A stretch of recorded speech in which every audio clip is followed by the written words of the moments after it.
आपल्या जादुई तबलावादनाने जगभरातील संगीतप्रेमींना मंत्रमुग्ध करणारे प्रख्यात तबलावादक उस्ताद झाकीर हुसेन यांचं आज अल्पशा आजारानं निधन झाले।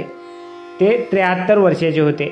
मागच्या काही वर्षांपासून हृदयविकाराशी झुंजत असलेल्या झाकीर हुसेन यांची प्रकृती बिघडल्याने त्यांना अमेरिकेतील सॅन फ्रान्सिस्को येथील रुग्णालयामध्ये उपचारासाठी दाखल करण्यात आलं होतं।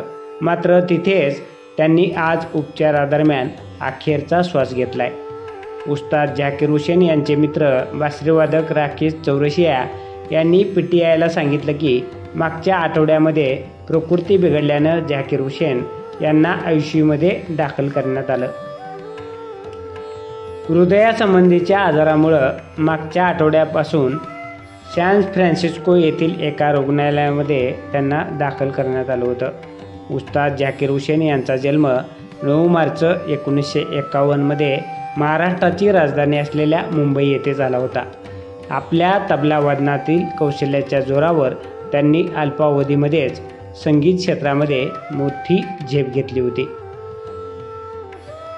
त्यांच्या कलागुणाचा गौरव करताना भारत सरकारने त्यांना 1988 मध्ये पद्मश्री, 2002 मध्ये पद्मभूषण आणि 2023 मध्ये पद्मविभूषण देऊन गौरविले होते। याशिवाय 1999 मध्ये त्यांना US national endowment for the आर्ट्सद्वारे राष्ट्रीय वारसा फेलोशिप प्रदान करण्यात आली। त्यानंतर त्यांना भारतीय शास्त्रीय संगीताचे जागतिक राजदूत म्हणून मान्यता मिळाली होती।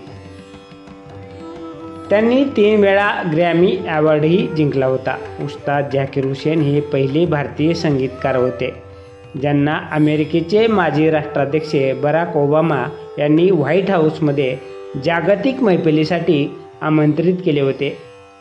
उस्ताद झाकीर हुसेन यांच्या वडिलांचं नाव उस्ताद अल्लाह रख्खा कुरैशी होतं। ते पेशाने तबलावादक होते।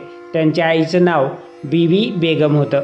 झाकीर हुसेन यांनी मुंबईतील माहीम येथील सेंट मायकेल्स स्कूलमधून शिक्षण घेतलं होतं, तर मुंबईतील सेंट झेवियर कॉलेजमधून त्यांनी पदवी मिळवली होती।